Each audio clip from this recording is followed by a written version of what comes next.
Okay, welcome. So we are delighted to be able to welcome you, Nigel. For those of you who don't know, Nigel Topping is the high-level climate action champion, appointed by the UK government, and will play a vital role in the run-up to the COP conference that was to be held in Glasgow this year, now has been postponed.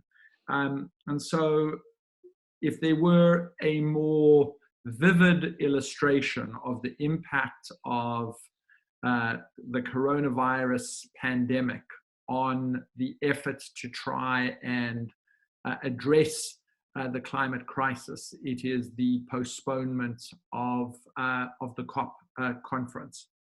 So I want to start, Nigel, by asking that long, wordy, and august title of yours. What does it really mean? What is your job? Where do you derive your authority from? Tell us a little bit about what you will be doing in relation to COP. Well, good evening, Paul. It's great to see you, and lovely to join you to break the isolation. I've been missing my regular visits to the Conduit Club, so it's nice to keep the connection going. So the role was invented in Paris 5 years ago. The first occupier of the role was Laurence Toubiana, who was the French government special envoy on climate change, and it was invented in recognition of the fact that was material in getting to success in Paris, that it's not just governments who dictate the politics and the implementation pathways on climate change, it's everybody else as well. In particular, the kind of big actors in the real economy of local government, so cities, regions. If you think of the city of London or the state of California, the fifth biggest economy in the world, they're not represented in the multilateral process in the UN system, but they're very material actors. And then investors and businesses, and of course the others like the civil society, faith movements, etc. But particularly those big economic actors. So the high-level champion role was created to work alongside the COP presidency each year to help drive ambition and action in those communities, and then plug that back into the governmental process. And so it's appointed by the presidency. So the UK is the incoming presidency for COP26. I've been appointed by the UK government. I'm not a government spokesperson. I don't work for the government in that sense. Obviously, I work very closely with the presidency team, but the power, as you say, derives from the parties, because the role is created by the parties to the UN Convention, the 190 plus countries who say, we want this role and we want you to do this job. Now, for those people who don't know the arcane details of what happens at COP, give us a sense of what will actually happen. What are the every 2-year COP conferences? That process. Tell us a little bit about that. Yeah. So every 12 months, the Conference of the Parties, the COP, the parties being those countries who are parties to the UN Framework Convention on Climate Change, UNFCCC, meet to move things forward. And this COP coming up in Glasgow, we don't know yet when in 2021, will be really important because it's kind of a pivot from the years of negotiation to the years of implementation. So the COP process was really invented and is constructed to drive forward negotiation of the Paris Agreement. So in Paris, the parties agreed the Paris Agreement, but they didn't finalize everything. So since Paris, they've been working to finalize the rule book on things like transparency and on international carbon trading and stuff like that. So there's still some negotiation to do, but less and less. So the COP is not about renegotiating the global climate treaty. It's about finalizing the negotiations, some of the details of the rules, but basically the structure was set in Paris that every country, every 5 years, should submit a new plan which is more ambitious than the last one. So in that sense, most of the work of the treaty and of the Paris Agreement will be done in the months leading up to the COP. The COP is kind of a forcing moment and a public moment when we look at the progress that's been made. But it's not the moment when most of the decisions are made, because most of the decisions are now made in national capitals under the framework of the Paris Agreement. So paint a picture of what actually happens at COP? Like what happens on the first day to the last day, and how do you envisage that period going? So on the first day, the new president is voted in. So actually, the Alok Sharma, the Secretary of State for Business, Energy and Industrial Strategy, is the president designate. So the UK becomes the presidency on the first day of the COP. So that's the first thing that's a bit surprising, because of course the UK government is working towards the COP, but actually formally the presidency. So right now the presidency is still held by Chile Minister Carolina Schmidt. And then on the last day of the COP, or usually a day or two after, because these multilateral negotiations have a way of always running into the long hours of the night or the next day, there will be a final negotiated decision. There'll be some specific pieces of the rule book, as I said, which will be negotiated, and then there'll be an overall decision that we call 1CP26, which is a decision of the parties, which sums up. And so that will run in between, and that's something that's run between the governmental negotiators. As I say, that's there's less and less of that. It's more and more detailed negotiations. Very important around carbon markets, around financing for less developed countries, around the treatments of loss and damages, like how does the international system recognise the fact that countries are being damaged economically by climate change. So there's lots of little bits of negotiation that are important, but not the grand renegotiation that some people still think. So what also happens is that many people who I'm working with, so from business community, from investors, from cities, from states and regions, will also be coming to have their own, if you like, climate ambition conference alongside the negotiations. And there are opportunities for the negotiators and the not negotiating to interact, but they're largely parallel worlds. At least they have been until now. So one of the things that is happening now, and that my role is required to contribute to, is breaking away from the governments over there in that corner and everybody else in the other corner. This has been changing over the years and with the previous champions. But what we realize more and more is we need to bring the appropriate ministers together with the appropriate leaders from business, government, local government, investors, to start creating these coalitions of the ambitious. So take one example that a lot of us are working on, is phasing out in internal combustion engines. Governments can do a lot, but so can vehicle manufacturers, so can mayors of major cities, so can governors of major states or regions that aren't national governments, and so can investors. So more and more we'll see a coming together of leaders from those different groups and from civil society to say, we're all committed to the same pathway.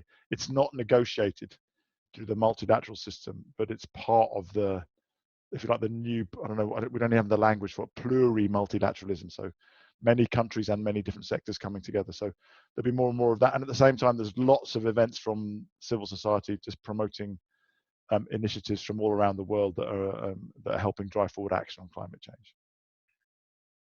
And as you sit down, because you now have a little more time to kind of program your work to the new COP.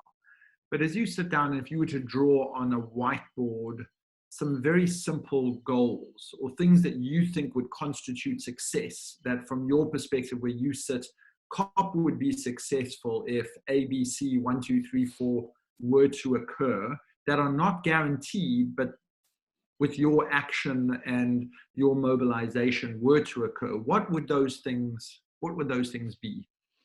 I think 3 or 4. So number one is one thing, very simply, 10 times the number of actors committing to net zero by 2050. So businesses, investors, cities, states and regions. Last year was a real inflection point, with for the first time significant numbers of all of those actors saying, okay, we get it. We understand the science. Every time we look at the science, it gets scarier. We understand the technology and the economics. Every time we look at it, it becomes more plausible. And we understand the politics. Every time we look, there's more frightened, angry people on the streets. So we know we've got to get to zero. So we're committing to it 2050, 2040, 2030, varies by sector. And here's what we're doing in the next 5 years to drive that. So 10 times as many actors coming to that conclusion and publicly committing, because that changes the politics. When politicians see investors, businesses, cities moving, it de-risks the politics of bolder policy. I think then more and more at a sectoral level, seeing those kind of coalitions that I talked about with some transport ministers, some CEOs, some mayors coming together and saying, you know what, we have to get to zero carbon flying, say, by 2040. And that means fuel companies have to provide sustainable aviation fuel. The airlines have to incorporate that into their fuel mix more aggressively than they have been up to now. The airports have to put in the infrastructure to do that. Governments have to put in the fiscal incentives or the product standards to drive that. And we get, if we have 5 transport ministers, 6 airports, 10. So another thing that would be a measure of success would be that there's 5 to 10 of those transformative sectoral deals emerging that are delivered by or at the COP. And then I think the third thing that would be really important would be that there's a much stronger sense of agency from the many people who've struggled to figure out how they influence things. So like the youth and sort of grassroots movements, how do they actually influence the outcome? And so I think more time will give all of us a chance to experiment a bit more with ways of engaging in a different way to give more people a real sense of agency. Very helpful. So now let's examine the ways in which you think the pandemic has made your life harder and a successful COP less likely. And we will do, for those of us in the Conduit community or listening in, the kind of inverse optimistic account of this as well. But let's have a rather unsparing sort of risk register kind of analysis of all the ways in which this pandemic is going to make COP much harder. And I think by proxy, the kind of general, efforts to mitigate, ameliorate, and stop an impending climate crisis. All right, let me. You did forewarn. I don't normally do gloom, but you did forewarn me. So I've got my top 5. So, how could COVID be a disaster for climate? Number 1, war. Right, there's definitely a war scenario in the next 6 months. Right, if we have a breakdown, we could have societal breakdown in some major economies. Right. Number 2, a breakdown of multilateralism as every government just focuses on looking after themselves. Number 3, Trump 2. Like Trump somehow weirdly emerges as the great leader in America and is re-elected with a massive majority. Number 4, just general diversion of attention from government. I think obviously right now all governments rightly are focused on health and avoiding the worst of economic discontinuities in terms of loss of job and loss of livelihood and loss of ability to put food on the table. But I think that becoming an extended diversion would make success really hard, because there needs to be real diplomacy. Very concretely, Europe and China, some ways hold the key. They were supposed to be having their big conference in Leipzig in September. Unlike in the run-up to Paris, we've got political headwinds from America, from Brazil, from Australia, from Saudi Arabia, countries that are not driving forward ambition in the way that was much more wind at our backs in the run-up to Paris. So that general diversion will make the politics and the diplomacy much harder. And I think, the 5th thing I would say is the risk that the economic stimulus packages are captured by sort of old industry incumbencies and prop up old industries rather than helping accelerate the transitions to new industries.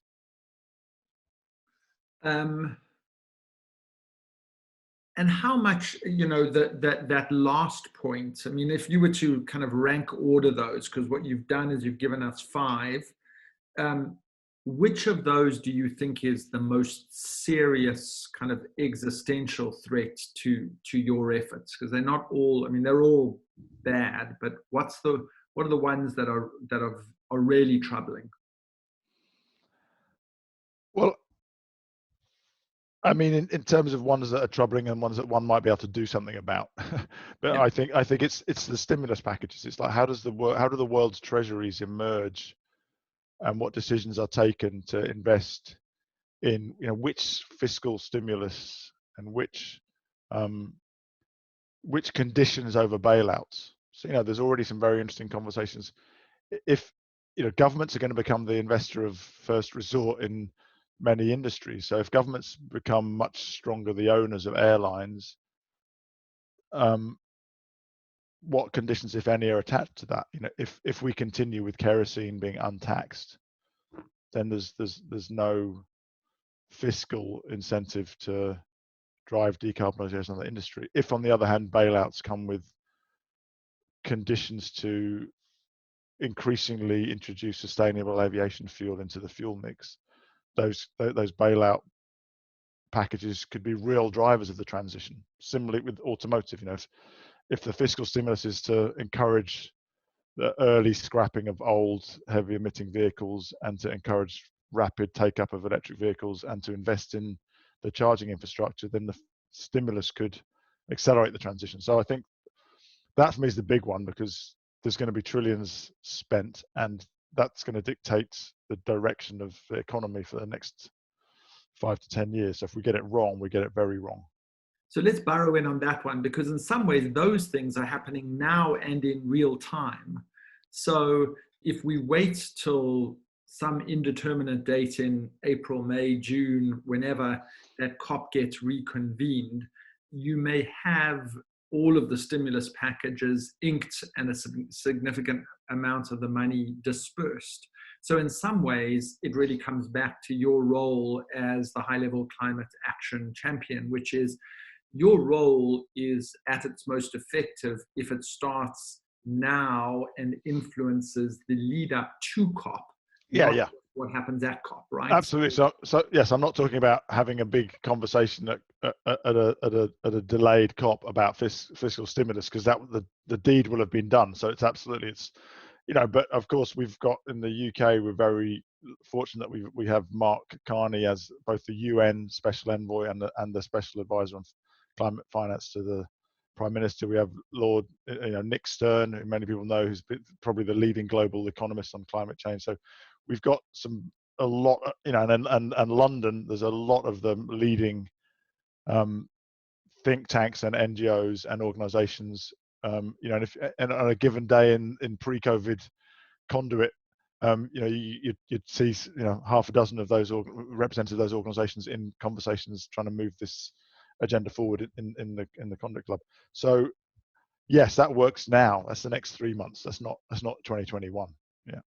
So then, that comes into, okay, so we're going to come back to all the ways in which we can help you, support you, be the cavalry. But now let's go to the kind of more optimistic, hopefully not Panglossian, but optimistic view. What are all the ways in which the pandemic can assist a more radical transformation of our politics and our economics to tackle climate in the way that we ought to be?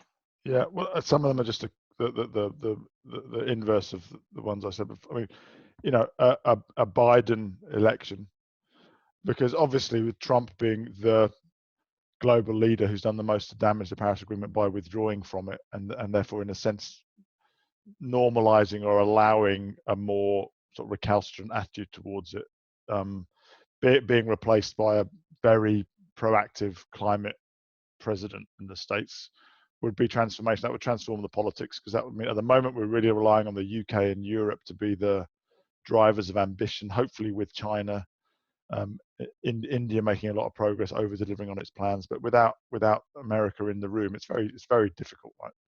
So that would be one thing that that if Trump is seen as having made a complete mess of COVID and therefore loses popularity and is ousted, that would be good for the climate. That would be good for the COP. There's no doubt about that. I think I mean, secondly, sort of trivially, but not so, more time to get organized. I think.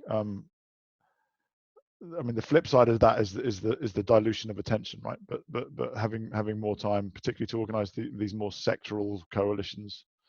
And I think the other thing that could be really helpful is an emerging sense of global solidarity. That actually, we're all connected.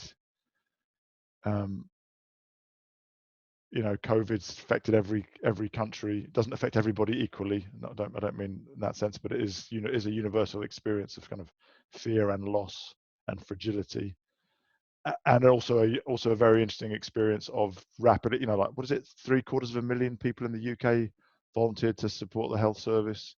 Our ability to turn on a dime when we really decide that we must. I think maybe a raised awareness of the respiratory damage that climate change does. 7 million people a year die prematurely because of polluted air, which is directly associated with the burning of fossil fuels in coal-fired power stations and in diesel and petrol engines. So a growing solidarity about a commitment to eliminate that scourge from our city centres in particular. And then and then depending on what happens in the next few months in terms of multilateralism, maybe a much stronger sense that the G7 and G20 have an important role in setting the tone and the direction of global politics and the global economy. So I think there's a lot of good things that could come out of this, but it's far too early to tell. And of course, we wouldn't want to have to go through this hell to build those or to realize those benefits. But I think that, as Rebecca, I'm just reading Rebecca Solnit's book, A Paradise Built in Hell, and I think there is, historically, often humankind has found its best at difficult times. So ultimately, that would be my hope, that we can reflect on COVID and learn some lessons which are applicable to the other great crisis, which is a slower crisis, but one that's very much present, of tackling climate change.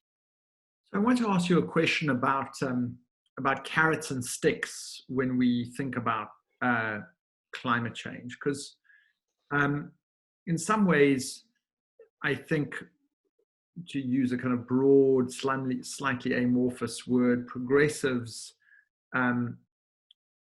don't like to coerce people and punish people as a general matter. What progressives like to do is sort of go, here are a set of ways in which we can incentivize you to act responsibly, to bring out your better angels. And we're going to put a bit of wind in your sails, and we're going to give you a little bit of a push in the back. And these are all the ways that in a regulatory framework, we can help you do the right thing. We can price carbon.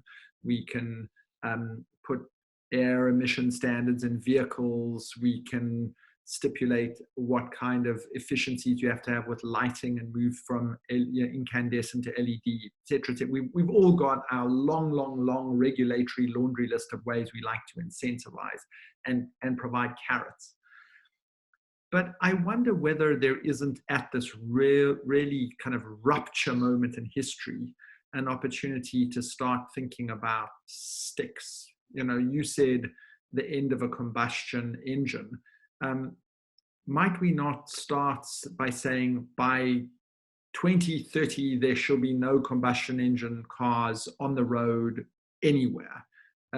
No animal that is healthy will be injected with antibiotics, and that will unpick factory farming. There will be no coal-fired power plants operating by 2025, and they will be banned, and start sort of being a little bit more on the offensive, because in some ways, if we don't do all of those things, if we don't ban industrial-style farming, if we don't stop coal-fired power plants, if we don't take combustion engines off the road, all of our climate efforts, and if you cut down a tree in the Amazon, you go to jail, I'm not suggesting all of these things, but I'm suggesting that there may be a role for us to start being more forceful in response to what is a really undeniable existential emergency. Yeah, I mean, definitely I mean, business likes clarity, right? So like last combustion engine sale in 2035 is good for business. It's clear, right? Whether that's a stick or a carrot depends on whether you believe you can win that race or not. So I don't think that's a stick or a carrot. That's just policy clarity which helps drive innovation. I mean, interesting. The most interesting story around that for me is that Ben van Beurden, I think it was last year, it's about 12 months ago, maybe more, said publicly, so the CEO of Shell, that he would welcome the UK bringing forward a ban on combustion engines from 2040 to 2030. That's a remarkable thing for the CEO of an oil company who makes money by selling petrol to say, but he said it, and he was on public again because it removed the uncertainty. So like clear end dates are really good for industry. I don't think industry always understands that, partly because I think the people who are employed by trade bodies and incumbents generally try to slow down change, but when they actually wake up and realize that change is inevitable, then having clarity is really helpful. So I mean, we've seen that in the UK, right, with UK clarity over coal phase out, or helped by a clear fiscal signal from a carbon floor price. We're seeing it in Europe right now with stronger fuel efficiency standards, and now the UK thinking, considering bringing forward the ICE ban from 2040 to somewhere between 2032 and 2035. I mean, I always make the argument that there's an industrial competitiveness issue here, and that if you're not getting clarity about the end goal, then you're actually risking being late to the party. So I think America's doing this right now, to be honest. That like Washington and Detroit are shooting themselves in the foot like they did in the 1970s in the first oil crisis by trying to pretend that they can resist the inevitable. The world's going electric cars, and it's happening exponentially. Germany's at 9.2% of market share now. It's almost trebled in the last year. America's not a big enough market to serve on your own. China's biggest market, they're going electric. Europe will go electric. So if Detroit wants to just make a few cars for Americans, then most Americans will end up driving Chinese and European and Japanese electric cars, not American ones, because they won't be competitive. So yeah, I think whether you think things are sticks or carrots depends on your attitude and how much you back your engineers to be able to innovate. Very helpful. So tell us, in what way? I mean, you're a person, you have a growing band of people gathering around you, who you're hiring at a furious pace. But what is it that civil society actors, business actors, investors, ordinary citizens can do to put wind in your sails and make your job easier, or make you more powerful and effective in the run up to and at COP? Okay, I mean, it depends who you are, right? I mean, anything that you can do with your influence to encourage, persuade, cajole, shame. I mean, they're all valid different approaches for different actors. Investors, businesses, and cities to commit to net zero as soon as possible. Every single time that somebody makes that commitment, both the long term and then the actions in the short term. So in the business area, science-based targets initiative, so the companies make a commitment and then have a third party approved short-term target which is consistent with that. So anything anyone can do to drive more ambition is helpful. Anything that anyone can do to help businesses, investors, cities figure out what they then do to meet that target. So it's not enough just to say we're going to do something. It's got how do we change our R&D, our investment, our business models. I think if you're a citizen, if you're an ordinary citizen, but I mean no one's just an ordinary citizen, but if you're not sitting close to or able to influence directly one of those levers of power, there's no doubt that the grassroots movements in the recent, the school strikers and Extinction Rebellion have changed the politics. Right, and particularly by drawing attention to the science, which is, as we know, very strong. And by the way, every time the scientists review the science, they raise their understanding of the risk for a given degree of warming. And the next IPCC assessment, which I think comes out in I think it's 2022, although actually now I need to check, because it was definitely going to be post-COP, but that may actually be material to change that. But certainly we already know from the early science that that will once again say that actually things are worse than we thought last time we checked. So drawing attention to the science, making your voice heard, whether through voting or through your pension if you have one, or through asking your school to switch to renewable energy. I mean, everybody's got, asking your mum and dad, everyone's got levers. You know, if you're a teenager and your parents are CEOs of big companies, asking them what they're doing about it, that's one of the most, I think CEOs would rather face down an investor revolt than a teenage revolt in terms of what they're doing. So everyone's got things they can do. The other thing I would say is, don't spend too much time reading about how bad things are going to get. Limit yourself, limit your indulgence in what I call gloom porn. There's a whole industry about how screwed we are, and it's true, right? But don't spend too much time there. You can only get depressed and overwhelmed. Go there every now and again to remind yourself how serious this is, and to resolve, to act, but don't get lost there, because you can't. There's no hope in that gloom. There are lots of things you can do. So be in action, not in gloom. I'm struck by your statement about the youth. I recently in California spent some time with the kind of founders and people who run the Sunrise Movement, which is the Extinction Rebellion version of in the US. And one of the things that they've said is very, very effective with their parents is to say to them, if you want to see a grandchild, you will take climate action right now, because we're not prepared to bring children into this world unless you start becoming radical about climate. And they were saying how effective they found that in dialogue with their parents, which was a kind of interesting thing for children to start saying to parents. There's a movement called birth strikers, like young women who say, I'm not going to bring a child into this. I mean, but just how shocking is it that that's a thing, right? That's how far we've come. That actually that's a kind of rational response, right? Yeah. So yeah, I think everyone has power, right? And people need to find their own power. So I have a question from Sarah Keegan, who says, on COVID, there's an argument in the media that the quick response to the pandemic shows that global collaborative action against climate change can be possible. Do you agree? I don't know that the global response to COVID has yet demonstrated a real multilateral collaboration. I mean, my reading would be that mostly it's local action.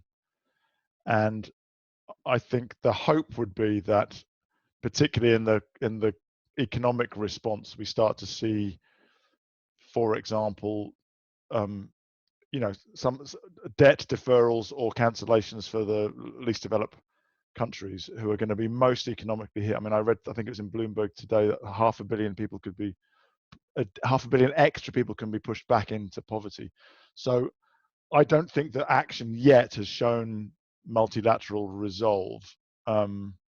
Maybe I'm reading the wrong newspapers, but I think that at a national level, we've seen examples of collaboration, but I don't know if we've seen it across countries yet. Yeah. So I guess part of that is, how do we foreshorten the time horizon? Human beings are terrible at taking short-term steps which involve some degree of pain in order to avoid long-term outcomes. And if there's anything that COVID has shown us is, we abandoned vaccine trials for SARS that might have contained the vaccine against COVID, because it was just, inconvenient and, seemed like a little bit of incremental cost. We didn't stockpile PPE because it just seemed like a small likelihood. So part of what I think has to be done at this moment is create a sense that the urgency that we're feeling with COVID, climate is like COVID without a vaccine. It is irreversible and there's no turning back beyond a certain point. And so if you're scared by COVID, you should be petrified by climate. So how do we make that immediate for people in the window that we still have available for us to act? Yeah, I think it's hard, right? Because it's not a burning house, right? It's more like uh, other people's houses have burnt and we need to re-engineer our house to stop it being burnt. So I think the burning house analogy is actually a weak one, because everyone runs to get out of the burning house. It's more like, how do we change the regulations so that houses don't burn, not how do we put out the fire. So it's more of a structure. How do we introduce insurance and building standards, and require factories to have fire exits and fire extinguishers, and theatres to have fire curtains.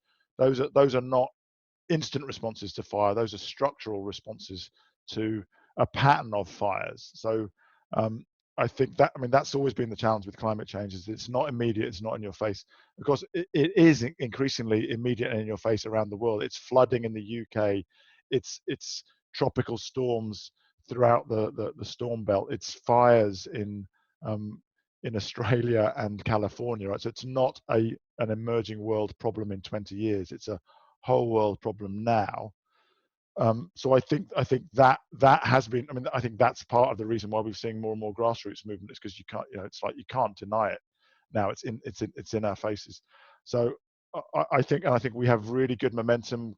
Last year really grew at the Secretary General Summit, and despite people writing off Madrid as a failure, there was also a doubling of the commitments to net zero from all parts of society. The whole of Europe committed to net zero by 2050. Unthinkable 2 years ago. We're now talking about the combustion engine being dead globally in the 2030s. Unthinkable 2 years ago. So we have massive increasing momentum. We also have a media that prefers to always report on the gloom and on what's not working and on which bit of the negotiation didn't work. So I think the one thing that people can really do is filter the news for evidence that things are moving forward, and try and amplify those and encourage those to create more of a sense of inevitability and missing out if you're not acting. Rob Moore asks, in the current plunging demand for and therefore price of oil, is the current plunging demand for and therefore price of oil a help or hindrance in the climate effort over the mid and long term? I don't know. Obviously the fear is that might detract from investment in renewables, because it makes oil and gas more competitive. I think what I see so far, that looks unlikely. You see organizations like NL and Iberdrola, big utilities, doubling down on their commitments, even accelerating their investments in some cases in renewables, as a contribution, not just to the growth of renewables, but to securing jobs and propping up economies. I think oddly, I think there's a chance that this shock helps investors in their ongoing process of questioning the value of oil companies that are not acting fast enough on climate change, who still hold very high levels of reserves on their balance sheet, which will never be realistically extractable or burnable, and therefore just reading it, and therefore may need to have their balance sheets significantly written down. So there could be some short-term issues in some parts of the world where this looks like it makes oil a better bet. But I think generally speaking, the sort of economics of renewables versus fossil fuels in power generation are pretty well understood now. And that long-term bet, for example, no one's going to build new coal-fired power stations in the States, even if coal's really, really cheap. And I think my reading of the EV transition is similar, is that it's already happening, right? We're seeing doubling rates of like 18 months. As I said, Germany's now at nearly 10%. The truck manufacturers are starting to realize, Daimler Trucks are committed to net zero 2039 in Europe. It's a truck company. No one, again, those are industries that make decisions on a capital cycle of 7, 15, 20 years. So I don't think that a short-term drop in oil prices because of an extreme event is going to change strategy. So Isabel Hilton has asked a kind of technical and very smart question, which is really about to what extent are we going to get there with reducing our emissions versus actually removing carbon from the atmosphere as opposed to reduction, and how much of our efforts should be focused on, you're probably going to say both, but how much of our effort should be focused on reduction versus kind of affirmative drawdown strategies? And Isabel, apologies, I'm paraphrasing because your question was very technical. Yeah, I mean, I think everybody agrees we need both, right? I think couple of thoughts there. First of all, a lot of the modelling uses an approach called integrated assessment modelling, which I think takes an approach which is very helpful in some ways. It's very sophisticated. It gives really good understanding. But it basically says how do we optimize the pathway to net zero by 2050, for example. But it doesn't tend to ask the question of how fast could we go if we tried really hard in a given sector. So I think we should be asking that question much more. So when could we phase out internal combustion engines completely? We could stop selling them in 10 years if we decided to, right? We could put the fiscal stimulus in place. We think cost parity will be reached within about 5 years. That's a question of technological pathways and economics and political will, so we shouldn't wait until 2050 is one thing, because we need some redundancy in our plans, right? Because some things that we think are possible will fail on. I think I also think historically we know that a lot of people have made bold assumptions around carbon capture and storage, and we have seen no evidence of a trajectory towards those bold numbers. I sit on the Energy Transitions Commission. I think when we looked at this a couple of years ago in our first report, we saw that the median model said we needed 8 gigatons of CCS by 2040, which would be, I think, 2 new industrial size facilities every week for the next 20 years, when we're building a small single number figure every year. So it's 2 orders of magnitude away from what's happening at the moment. So I think we should be very wary to rely on big drawdown numbers. On the other hand, we know that we can't get there without some drawdown, so we need to make sure we're investing in different approaches. So some of the nature-based solutions, all the attention on the trillion trees need to be the right trees in the right place at the right time, looked after in the right way, but still could contribute a lot. And we need to be investing in the technology solutions to, embedding CO2 in concrete, to drawing CO2 out of smokestacks of cement plants and steel plants, but also the technology to eliminate at source by moving from metallurgical coal to hydrogen reduction steel, for example. So I think we don't know the answer yet. So we need a portfolio of bets and investments and policies to try and push on multiple fronts. Here's a slightly more political question, but which, you being very wildly suave and diplomatic, I'm sure you'll answer well. But Alok Sharma has voted repeatedly against climate mitigation measures. How do you rate the chances of his becoming an effective COP chair at such a difficult time? So you already gave Isabel one question. That's another one of hers. So I thought I was going to dodge that question. Look, it's a fair question, but I would answer it in a couple of ways. First of all, in the UK, we have very largely bipartisan support for bold climate action. Right, we had bipartisan support or full support for the Climate Change Act. Every climate budget that's been recommended by the Climate Change Committee has been approved by Parliament. So that's not, I would say, to take a sort of party political view on that, I think would be unhelpful. I think that most voting is along party lines. What I would look at is Alok Sharma's credentials for the job, right? I mean, he's got experience in the Foreign Office. That's pretty important, because this is probably the hardest diplomatic job in the world at the moment, to get COP26 over the line. He's got experience as Secretary of State in DFID. That feels like a really good credential, because the politics is largely around the politics between the developing world and the developed world. So a sensitivity for both the reality of climate damage and risk in small island states and least developed countries, and of the mechanics of multilateral aid seems really important. And now he's the Secretary of State for Business, so he's going to have to oversee a lot of the policies for the UK to deliver on our net zero 2050. So I think everything that I've seen so far suggests that he's actually got a really good set of credentials and a very calm demeanor. He's also publicly said a couple of times that when he was appointed, it was the first time that his daughters showed any interest in his job, and one of them sent him a text saying, "Get it done."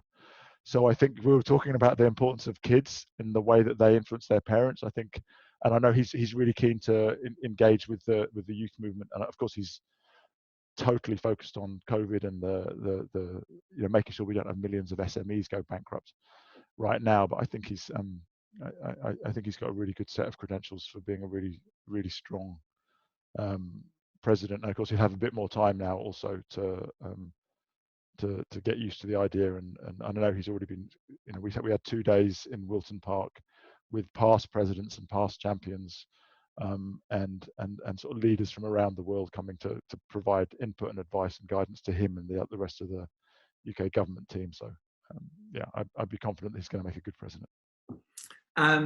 I love this question. You suddenly find yourself as Prime Minister of the UK. What are the 3 toughest decisions relating to decarbonisation that you would have in your in-tray, and what would you decide?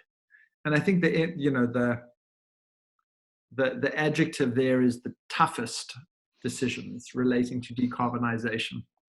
What a fun question. So it's a fantasy world, so I can do it. Toughest. So toughest. Well, I mean, my favorite, I would say, I would immediate ban on combustion engine sales from 2029.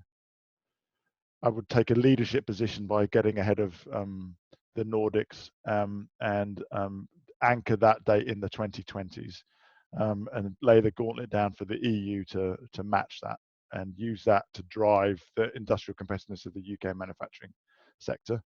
But that would be tough because there'll be a lot of people telling you not to do that, or that it would kill the industry, or that it would destroy jobs. But I think that would be number one. No, I think number 2 would be to tie all economic recovery support to industry to net zero decarbonisation pathway. So we talked about aviation, so to mandatory sustainable aviation fuel. And number 3, actually, my favourite idea of the year, which came from the RSA's Food, Farming and Countryside Commission report, I've got it on my desk, called Our Future in the Land, is I would instigate national service immediately. 1 year compulsory national service for all young people, but not military national service, but nature, health or education national service, so that every young person had a year's experience of contributing to society, of mixing with people from all aspects of society, and of relating to the really crucial role that nature, education and health provision have in building society. And that would probably be quite unpopular amongst a lot of people, but I think it would be a great idea. David Brent says, how should we talk about and advocate for climate action when there are people dying of COVID in hospitals and entire sectors are mothballed and people don't know where their next paycheck will come? What is the appropriate and authentic way to speak to where decision makers and the public are right now? Yeah, it's a good question. I mean, I think first of all, we just have to acknowledge that this is a brutal period for many people, and not expect people who are worried about their employment or the life of their loved ones to be spending much time talking about border adjustment taxes or carbon pricing. So I think just some normal human empathy. I don't think that's a reason for not continuing to talk about it or to work on it, because we can't all do work on those things, and we know that the crisis is every bit as big, in fact, by many measures bigger. It's just not as in your face emergent. As I say, 7 million people every year die prematurely because of the poor quality of our air, and many more die and are at risk because of the growing impacts of climate change. So I think the first thing is to give people space. I mean, we talked about Alok Sharma. I mean, I'm not beating down his door to talk about the revised strategy for COP. He's in a cabinet that are dealing with a crisis. So I think that number one is empathy, and give people space.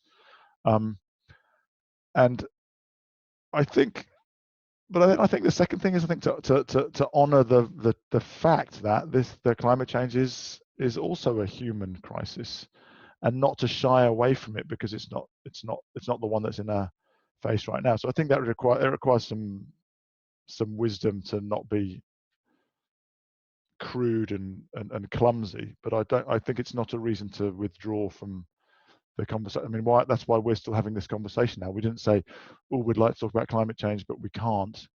People still are thinking about it. People still are worried about it. People still are acting on it. So I just think we have to find that balance and not and give those people who who we really need to be fully focused on the health and economic crisis. But as I say, not to wait too long, so that all the economic decisions are taken in the short term without considering some of the longer term impacts on climate.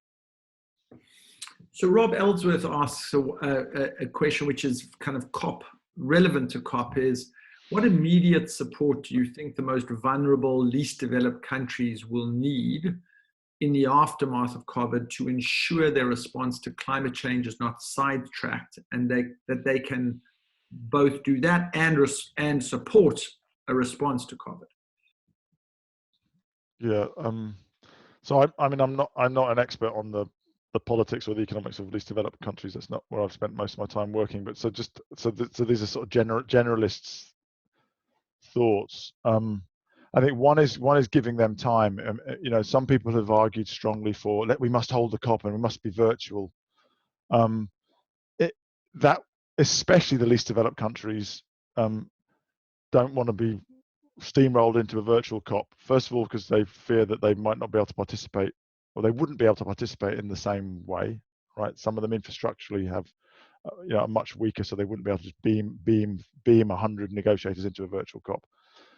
And the UN climate convention is an area where small countries have real voice and real power, unlike many other processes, right? I mean, they don't have a seat at the G20 or the G7, right?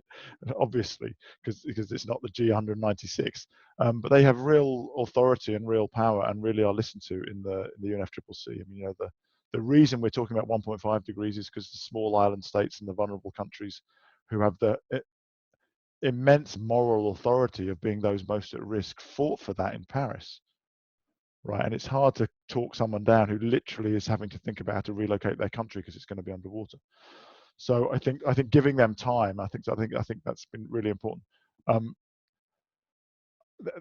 I think there will be some cleverer people than me who can think about what some of the fiscal or the monetary support. I mean, I'm sure many of you know more about this and just been reading the same stuff I'm reading about, trying to take some of the debt repayment pressure off some of the least developed countries, so that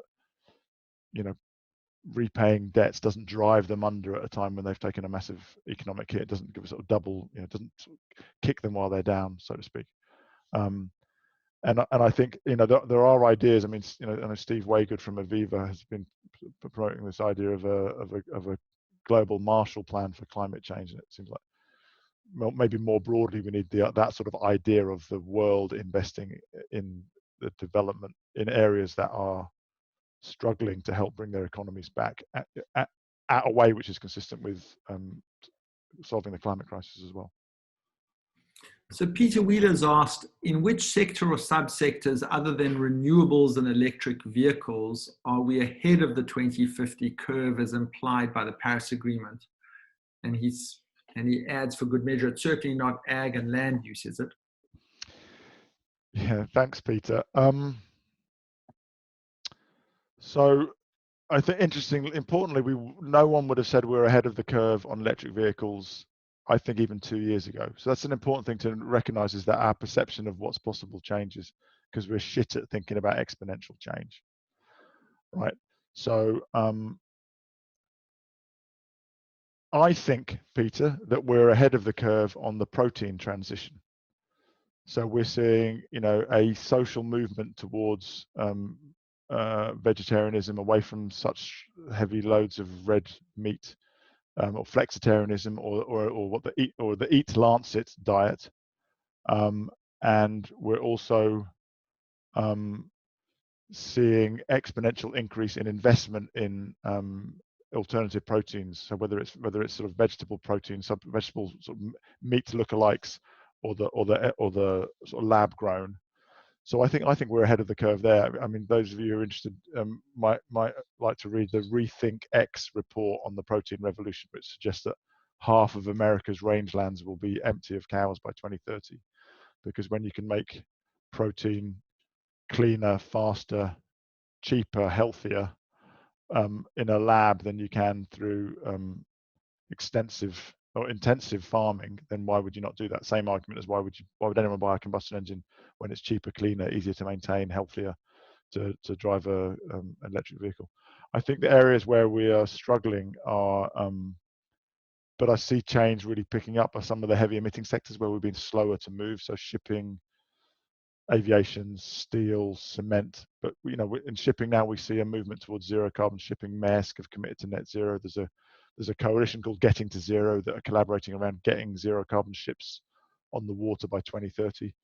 Turns out you have to act now if you want to do that, because if you want the ship on the water by 2030, you have to start building it in 2027. You have to order it in 2025. You have to have the design in 2022, something like that, right? So that's like now. So I think depends on how you draw the curve, Peter. And I think it's one of the things that we're doing a lot of work on now is trying to understand what the S curves are, because we know all industrial transformation happens through S curves that start slow, then go very exponential, then tail off as you get close to saturation. So understanding those better would help us understand where we really are on track and where we're not, because it won't be linear. So if we're behind the linear curve, that's inevitable, because that's not the way change happens, but it doesn't mean we're behind the curve. So I think we need to redefine the curve. So I have a question from Stephen Dunbar Johnson. Hello, Nigel. What's your latest estimate of when COP will now take place in Glasgow? May, June 2021, question mark. And sub-question, are you concerned that if capital markets lock up post-COVID, it will become difficult for companies to secure financing for large-scale renewable projects? So first of all, on timing, I really don't know. I mean, the decision is made by something called the COP Bureau, which is a group of 12, I think, who represent the blocks of countries that make up the 190 plus. So they've agreed to postpone what they call the intersessionals, which are the intermediate negotiations, which were to have taken place in Bonn in June and will now take place in October. So that's a 4-month delay. So I think you could extrapolate from that. So you could say we expect at least a 4-month delay. I think that the challenge is that the COP is going to have to be scheduled in a busy international calendar. So there's a G7 meeting which the UK is hosting. So the UK government's got to host 2 major international events. A G20 meeting which Italy, who are the co-presidents, are hosting. So there's pros and cons of that, but those are going to have to be separated. There's some logistics challenges, like I understand that the Euro football tournament is going to be taking place significantly in Glasgow in June.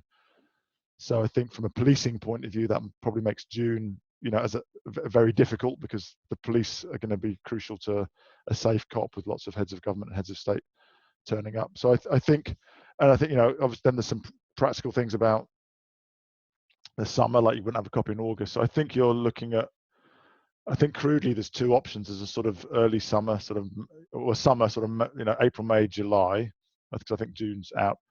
And then if you can't do it then you're probably more like, a year's postponement, so October, November, December. So I think there's sort of I think, and that's something which I think the government is starting to consult with other countries on now, and I think we'll probably won't know until May, when the COP Bureau will meet again to reflect on all the different bits of the puzzle that they have to get right. Obviously making sure that, people are safe in terms of the state of COVID then, and making sure that all countries can participate will be on sort of equal terms, will be overriding considerations. On what was the second part of Stephen's question? He's a journalist, sneaks in 2 questions in one, right? It's terrible, I know. and also a bunch of other sort of ad hominems. So the question was around capital. If capital markets seize up, will we be able to, companies be able to access financing? I mean, I'm not really sure what you mean by capital markets seizing up. I mean, there's a lot of capital in the world, and there's a lot of power that the economy needs. I think that's pretty unlikely, Stephen. I mean, people know that there's, good long-term investments to be made with pretty reliable returns, investing in renewables. I don't see that as a scenario. But there might be some cunning thinking behind your question, which you want to share with me later. Okay. Kate asked a question of how do governments or we capture the changes in people's everyday norms which positively impact the climate as a result of coronavirus? Less car and airline use, and use this as an accelerator for long-term change. All this, telecommuting, Zooming. My favorite is, do we rethink how we work? The idea that every single day everybody troops in at 8:30 to the office and leaves at 5, and we burden our public transport systems all at exactly the same time, and we need X amount of office space. Might we be able to come into work half the time and telecommute the other half of the time and achieve an enormous amount of environmental efficiencies, and also not have to build as many commercial buildings because we use the same buildings twice as intensively because we come in half as much? Are there whole paradigm changes that we could think about emerging from COP that would be interesting? Yeah, I'm glad. So we're not talking about the hoarding of toilet paper or the massive increase in alcohol sales. I think those are the main ones, right? Because the main thing that's happened is we've changed our travel habits, right? I mean, that's the really big thing. And it seems hard not to imagine at least a partial reset. I mean, we're not going to stay locked down, but it seems hard not to think that there will be a structural shift in the understanding of how productive we can be when we really push the tools that we're using right now. Right, I don't know about you. I've been working a lot remotely for many years, but I'm increasing my facility at running workshops on Zoom. And my wife teaches; she's giving lessons on Zoom, and we're just learning how to play music on Zoom and how to do breakout rooms, and so learning how to be more creative with the technology. So I think that seems to be one that, and whether that's done sort of naturally or whether that's done, it might make it easier for some regulations to sort of increase road pricing or increase transport taxation, for example. Didn't I read something the other day that even the AA have been saying, who normally are staunch champions of the right to drive as much as we want, saying that it's likely that this will lead to a sort of structural change in driving patterns. So I think the main ones are drive.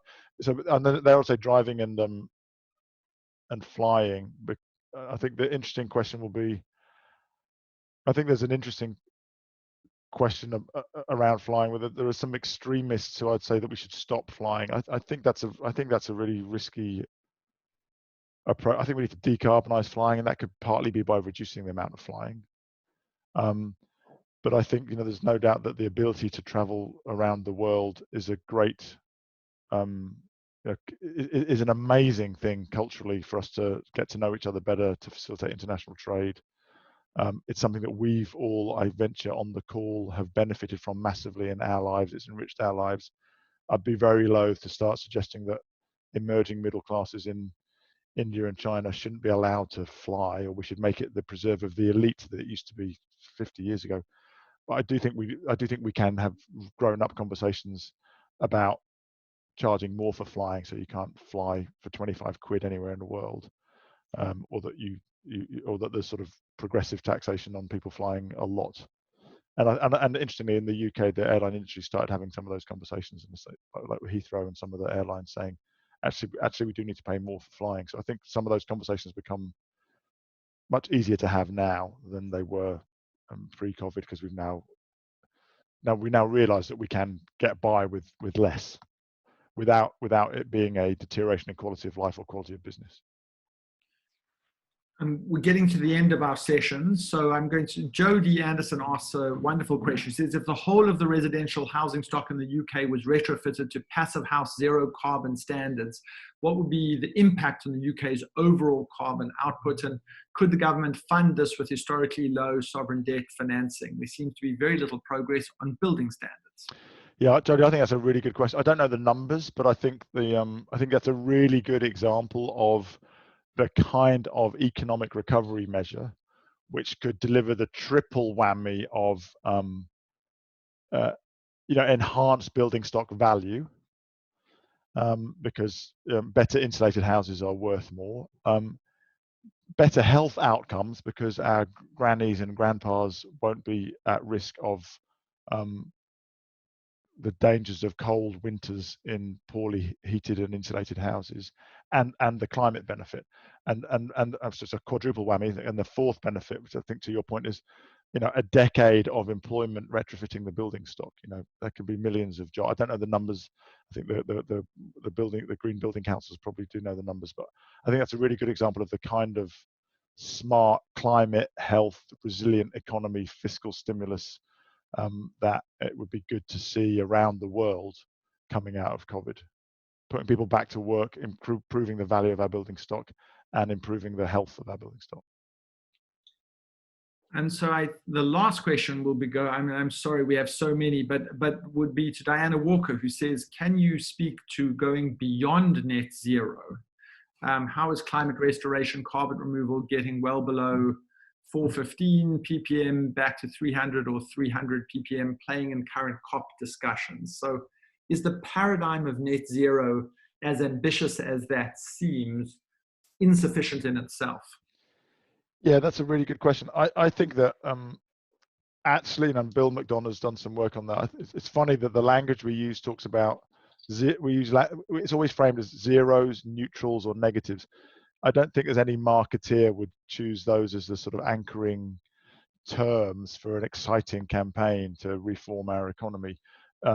So I think Bill McDonough suggests we should talk about carbon positive, and it's about putting carbon in the right place. So it's negative if it's going into the atmosphere, it's positive if it's going into the ground or into growing trees. The current framing of the Paris Agreement is net zero. It's about balancing sources and sinks. So that's why we end up talking a lot about net zero. I don't think that stops us changing the language we use in civil society and in business, which around how we think about and talk about it. So I think there's a growing momentum in language like regenerative economies or restorative economies. So I think that would be something for us all to work towards in the next few years, to change the language we use around climate change to be one of getting to net zero, to be one of creating the restorative economy, so that we're actually net improving the climate, not just stopping damaging it. So I think that's quite a profound question, and it's at the heart of how we think about how economies can contribute to improving the state of the world, not just doing less harm. So Nigel, sort of as a kind of final reflection, you and I have spoken about the sort of mantra of building back better and trying to take out of the ruins of what's happened with this pandemic and build a better society as we build back from it. And one of the things that I've been very concerned about is that as we go to the kind of moral and economic and ethical imperative of ensuring that climate doesn't destroy our planet, we also have to take into account a group of people who feel impoverished, left behind, treated unjustly.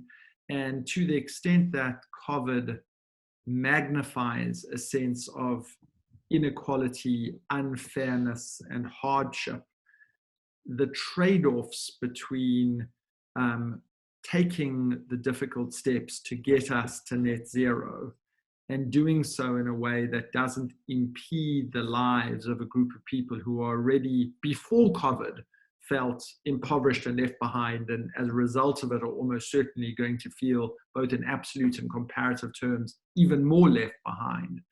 How do we marry those things so that it's not the economic people fighting against the climate people, and that there's some integrated approach to trying to deal with this? Well, I think it's three perspectives that have to be woven together, right? So it's the economy, the climate, and inequality. Because we could, we could, if we had a magic carbon sucking machine that sucked all the carbon out of the world but didn't address some of the inequalities would still be left with real problems. And in fact, we probably would then undermine the politics of climate change. So I think that the weaving together of the macroeconomic case and the climate case has been very well done. I mean, Nick Stern always reminds us that tackling climate change is the great growth story of the 21st century. The counterfactual is terrible economically, like, allowing climate change to run amok destroys value massively. So it's not like the choice is, do we spend money on climate or do we have a nice rosy future? It's like, do we spend money solving the problem and growing a robust economy, or do we allow ourselves to descend into climate chaos? So that case is very well made, and I think understood. The more important one, I think, that you allude to is, how do we make sure that we don't end up with a kind of climate apartheid, right? We solve for emissions, but not for inequality.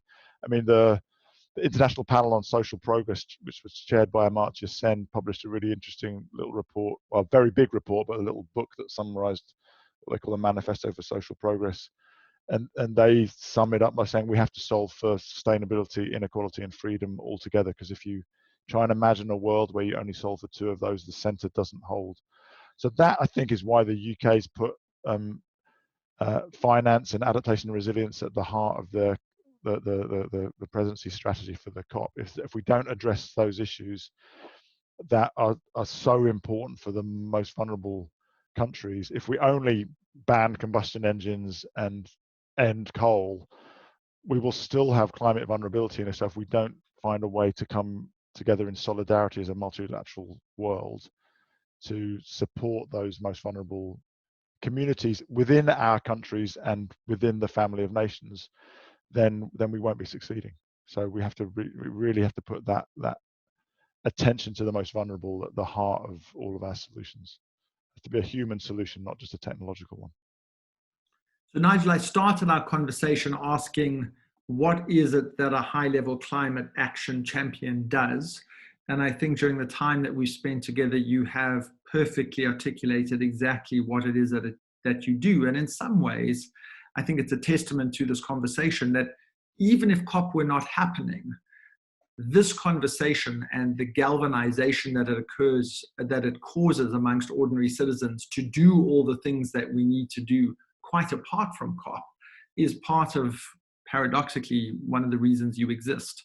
And so I can say, from the perspective of the Conduit and our full community, we will support you, challenge you, rally around you, produce solutions, do advocacy, and we'll find a continual stream of ways of allowing you to feed into the community and the community to feed to you, because COP's a point of time in history, but this is the kind of existential challenge of our time. So thank you for everything that you're doing. And thank you for giving of your time on a pre-Easter Thursday night. Well, thank you, Paul. Thank you for the invitation and for the really stimulating conversation. And and thank you for you and the Conduit team for pivoting so impressively to keep providing content and a place for us to meet in these really difficult times. And look forward to seeing you and many members back in the Conduit as soon as we can get back in. But in the meantime, really enjoy the conversation and look forward to continuing it with you and everybody else. Thank you so much. And for those of you who are looking for something to do in 15 minutes, Jo Sparber has a cult-like following for her quiz. And so that's going to happen in 15 minutes time. And the rest of you have a wonderful weekend and stay safe and stay well. Bye-bye. Thanks, everyone. Bye-bye.